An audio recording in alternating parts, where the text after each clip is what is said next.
Good morning class 9। आज हम लोग अपने चैप्टर 2 पॉलिनोमियल का लास्ट लेक्चर पढ़ने वाले हैं। लास्ट लेक्चर में आपका लास्ट टॉपिक है और वो टॉपिक क्या है, एक आइडेंटिटी आपकी बची हुई है। मैं बताता हूँ आपको। देखिए वो क्या आइडेंटिटी है।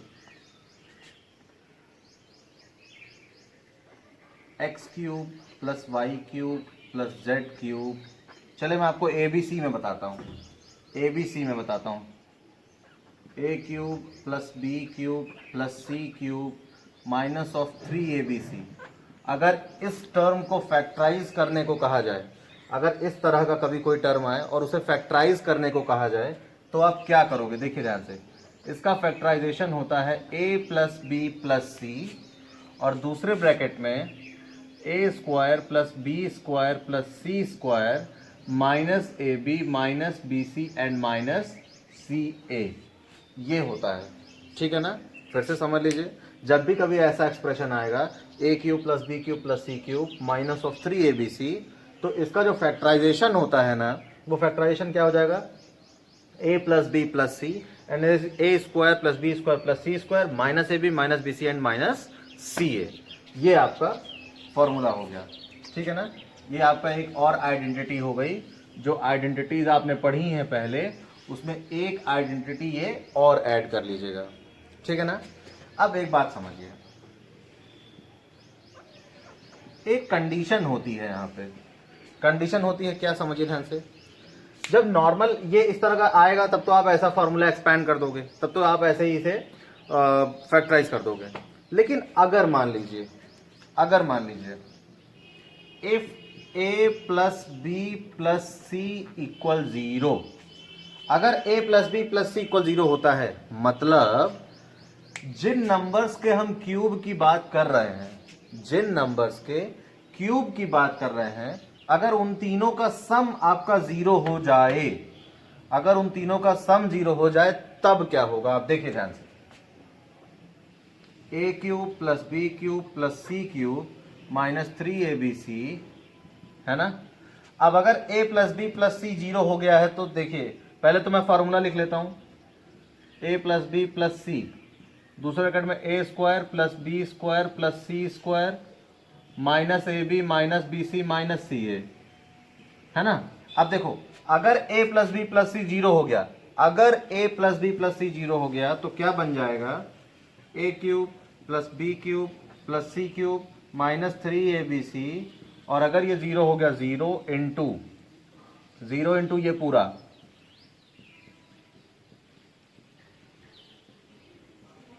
है ना। और यहां से क्या हो जाएगा आपका? देखिए ध्यान से, a cube plus b cube plus c cube minus 3ABC। अब ये 0 से इंटू हो रहा है तो सब पूरा 0 हो जाएगा, पूरा का पूरा टर्म 0 हो जाएगा आपका। और यहां से क्या मिलेगा? देखिए, a cube plus b cube plus c cube equal to 3ABC। यहां से हम लोगों को रिजल्ट मिल रहा है, यहां से हम लोगों को क्या रिजल्ट मिल रहा है कि अगर कभी इस तरह का टर्म आएगा, इस तरह के टर्म्स आएंगे तो उनका फैक्टराइजेशन ये होगा, ठीक है ना। अगर a cube plus b cube plus c cube minus 3ABC आया है और कह रहा है कि फैक्टराइज दिस, तो हम उसको फैक्टराइज करके ऐसे लिख देंगे, a plus b plus c, a square plus b square plus c square minus a b minus b c minus c a. लेकिन अगर ऐसा हो गया, अगर इसी कंडीशन में ऐसा हो गया कि a plus b plus c 0 के बराबर हो गया, a plus b plus c 0 हो गया बेटा, तो क्या हो जाएगा? 0 से मल्टीप्लाई करके ये पूरा का पूरा टर्म 0 हो जाएगा। और ये पूरा टर्म 0 हो जाएगा तो ये माइनस 3ABC उधर ट्रांसपोज हो जाएगा। और उस कंडीशन में जिसमें कि a plus b plus c 0 है, उस कंडीशन में a cube plus b cube plus c cube equal to क्या हो जाएगा? थ्राइस ऑफ ABC, यानी 3 टाइम्स ABC, ठीक है ना। पॉज करके स्क्रीनशॉट ले लीजिए या फिर नोट कर लीजिए। चलिए अब आपको मैं इस पे एक क्वेश्चन बताता हूं, आपको इस पे क्वेश्चन बताता हूं। देखिए ध्यान से, एक क्वेश्चन हम लोग यहां पे लेते हैं।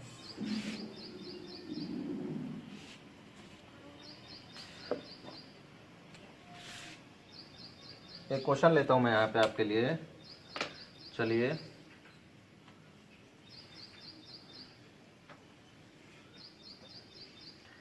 जैसे आपसे पूछा गया है समझिएगा ध्यान से।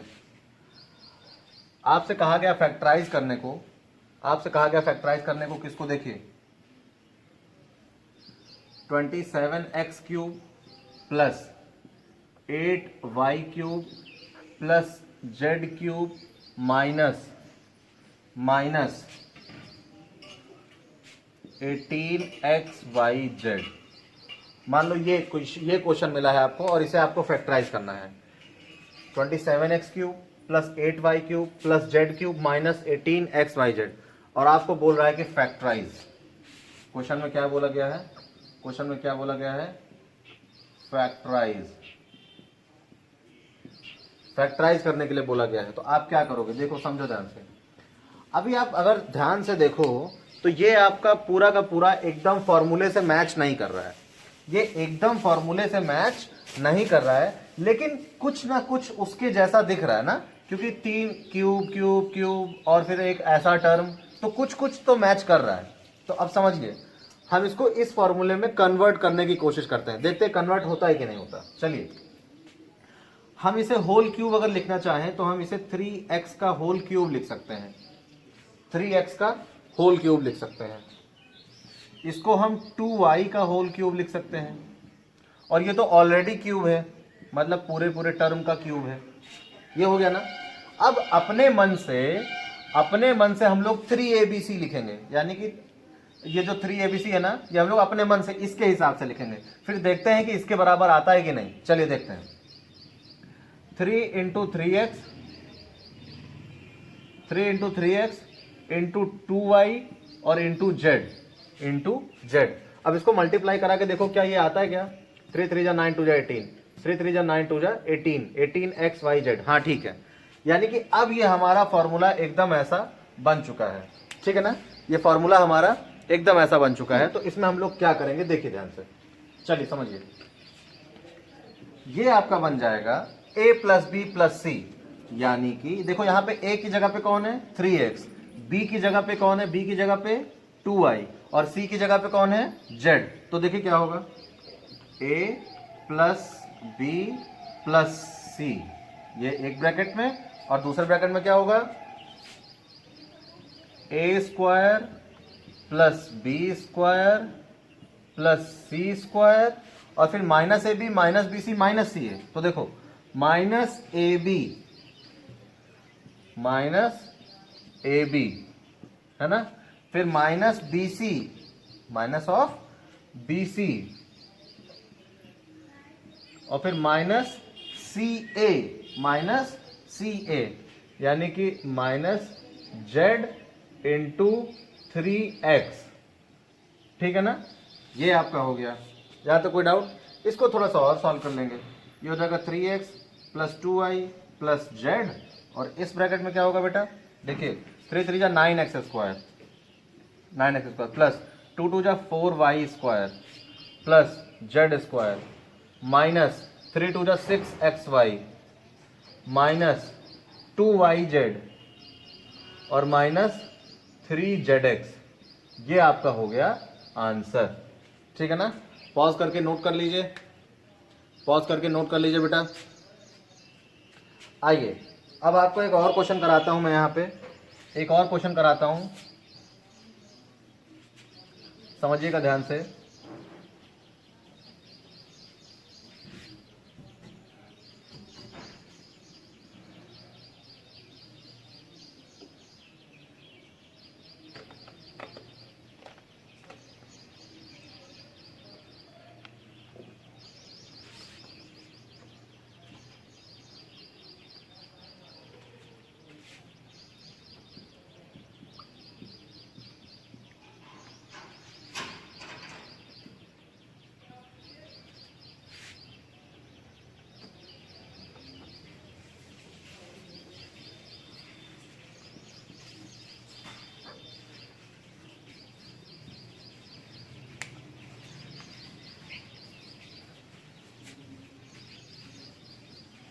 चलिए देखिए क्या होगा। ये क्वेश्चन है, इसको आपको फैक्टराइज करना है।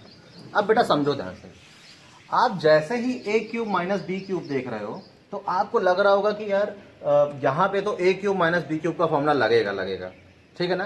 तो बेटा ऐसा नहीं है, a cube minus b cube आप देख रहे हो तो ठीक है, वो तो ठीक है, आप दिमाग में आ रहा है कि हाँ भाई ए क्यूब माइनस बी क्यूब लगेगा, लेकिन हमें ये भी ध्यान रखना है कि क्या इसके आगे वाले टर्म उसके फॉर्मूले से मैच करते हैं कि नहीं करते हैं। तो हमने देखा कि इसके आगे वाले दोनों टर्म उसके फॉर्मूले से मैच नहीं करते हैं।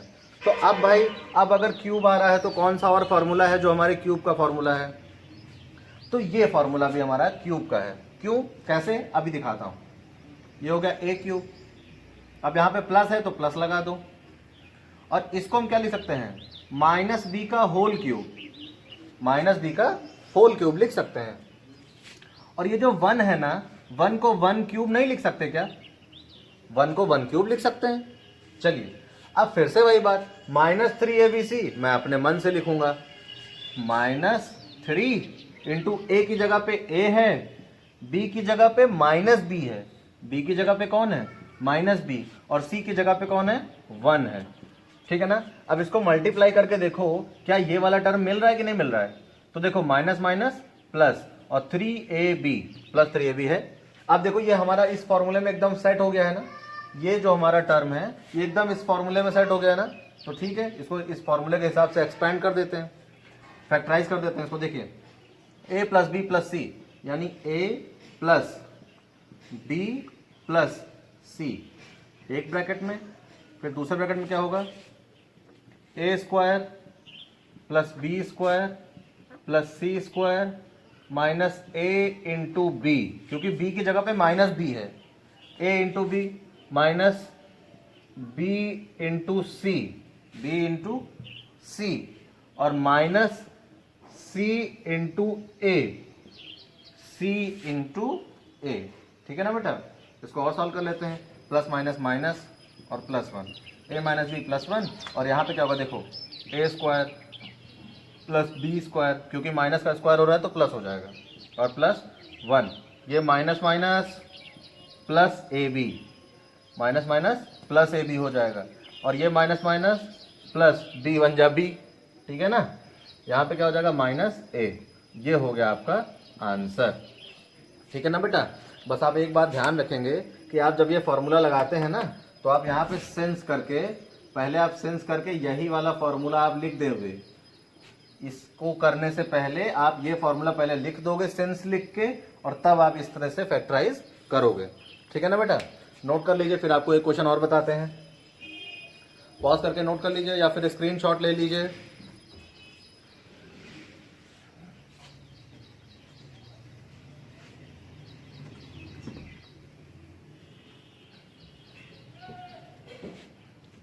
अभी अभी हम लोगों ने एक फॉर्मूला पढ़ा, if a plus b plus c equal 0 then a cube plus b cube plus c cube equal to 3abc। अभी अभी हम लोगों ने ये फॉर्मूला पढ़ा है, मैंने अभी बताया था आपको एक कंडीशन आपको बताई थी कि अगर a plus b plus c 0 हो जाए तो a cube plus b cube plus c cube equal to 3abc हो जाता है, ठीक है ना। तो आइए अब कुछ क्वेश्चन हम लोग ऐसे क्वेश्चन भी लगा लेते हैं जो इस कंडीशन पे क्वेश्चन है, ऐसे क्वेश्चन को भी हम लोग लगा देते हैं। तो देखिए, जैसे मान लीजिए आपको कहा जाए कि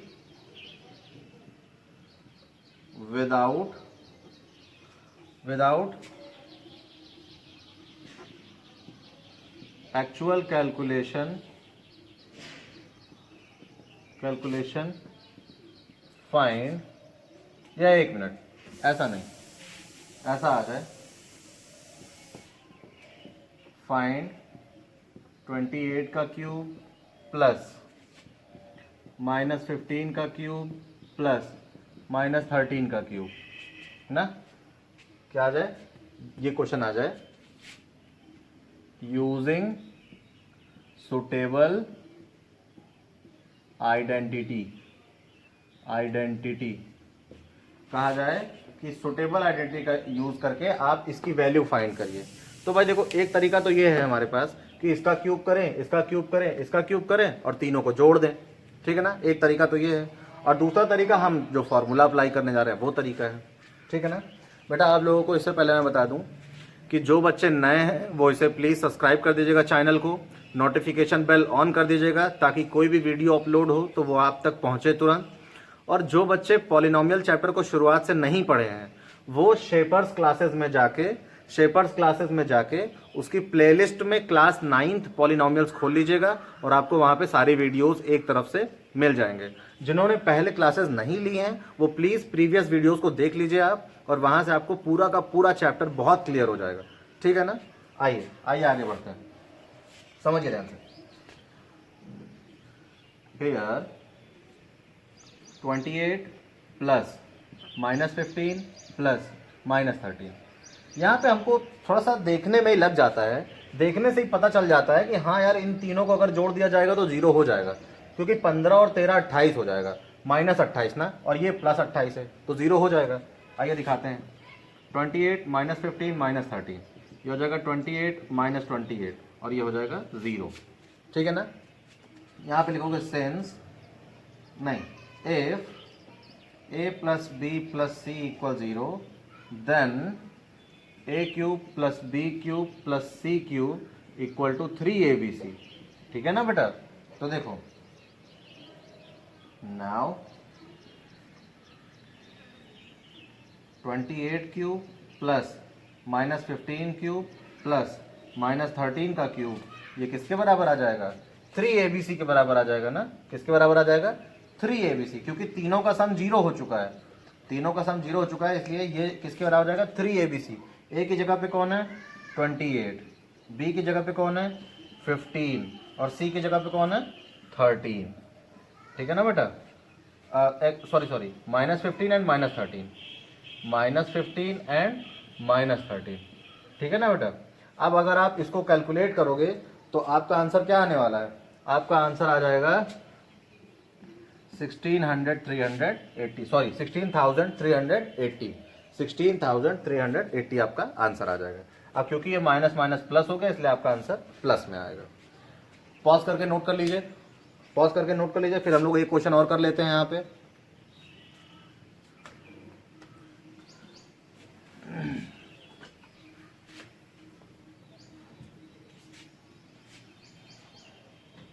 एक क्वेश्चन और है, देखिए ध्यान से।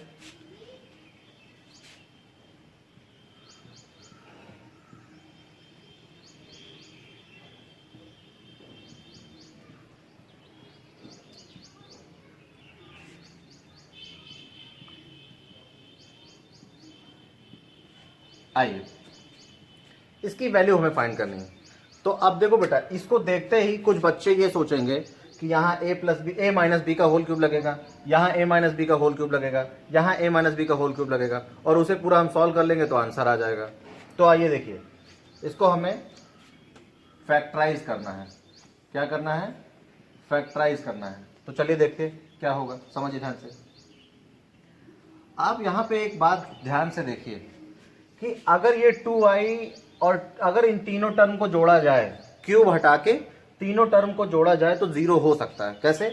2i से 2i कट जाएगा, 3z से 3z कट जाएगा और x से x कट जाएगा, सब कट के 0 हो जाएगा ना। तो देखिए here x plus 2i minus 3z plus 3z minus x equal to x plus 2i x minus 2i था, ये x minus 2i plus 2i minus 3z plus 3z minus x, और आप देखोगे कि सब एक दूसरे से कैंसिल आउट हो गए, है ना, और ये आ गया 0। अब फिर आप वही फॉर्मूला लिखोगे, if a plus b plus c equal 0 then a cube plus b cube plus c cube equal to thrice of a b c. अब इसका मतलब क्या हो जाएगा? देखो ध्यान से, इसका मतलब हो जाएगा x माइनस 2i का whole cube plus 2i minus 3z का whole cube plus 3z minus x का होल क्यूब इक्वल कितना हो जाएगा? ध्यान से देखिए, thrice of a b c ना। तो a ये है, b ये है और c ये है। x minus 2i minus 3z और 3z माइनस x, ये हो गया आपका आंसर। अब बहुत बच्चों के दिमाग में आ रहा होगा कि भाई इसको मल्टीप्लाई क्यों नहीं करा रहे हैं, इसी को आंसर क्यों बोल दिए। तो बेटा आप ये जान लो कि फैक्टराइज का मतलब होता है, फैक्टराइजेशन हमेशा मल्टीप्लिकेशन के फॉर्म में ही रहता है, ठीक है ना। जो फैक्टराइजेशन, जैसे आपने सुना होगा प्राइम फैक्टराइजेशन, तो फैक्टराइजेशन हमेशा मल्टीप्लाई के फॉर्म में रहता है, उसको मल्टीप्लाई नहीं किया जाता, ठीक है ना। तो ये आपका आंसर हो गया, पॉज करके नोट कर लीजिए, ठीक है ना बेटा। चलिए आप थोड़ा सा एक बात ध्यान दीजिएगा कि यहाँ पे मैं अभी बस कर रहा हूँ, ठीक है ना। इसके बाद मैं और भी क्वेश्चंस कराऊंगा आपको, और भी क्वेश्चंस के नेक्स्ट लेक्चर मिलेंगे, बहुत अच्छे अच्छे क्वेश्चंस मैं आपको कराऊंगा, बहुत इंपॉर्टेंट क्वेश्चंस जिन्हें करने में आपको बहुत मजा आएगा। तो हम लोग आगे बढ़ाते हैं, ठीक है ना, अपने लेक्चर। तो फ्रेंड्स आज मैं यहीं पे पॉज कर रहा हूँ, और इसके बाद हम लोग आगे नेक्स्ट लेक्चर में और भी बहुत सारे अच्छे क्वेश्चंस करेंगे। वहां पे मैं आपको इन्हीं टॉपिक्स पे सारी आइडेंटिटीज पे एक साथ क्वेश्चन लगवाऊंगा, तो वहां पे आप जान पाओगे कि हाँ, ये पहचानना सीख जाओगे कि किस किस क्वेश्चन के लिए कैसे कौन सी आइडेंटिटी अप्लाई करनी है, ये हमें कैसे पता चल पाता है, ठीक है ना। तो अभी के लिए सिर्फ इतना ही। बाकी फिर से मैं याद दिला दे रहा हूँ कि अगर आपने पुराने वीडियोस नहीं देखे हैं तो आप शेपर्स क्लासेस पे जाके पॉलिनोमियल का लेक्चर 1 से आप देख लीजिए, एक तरफ से आप पढ़िए बेटा, मेरे साथ चलिए, बहुत मजा आएगा। Thank you.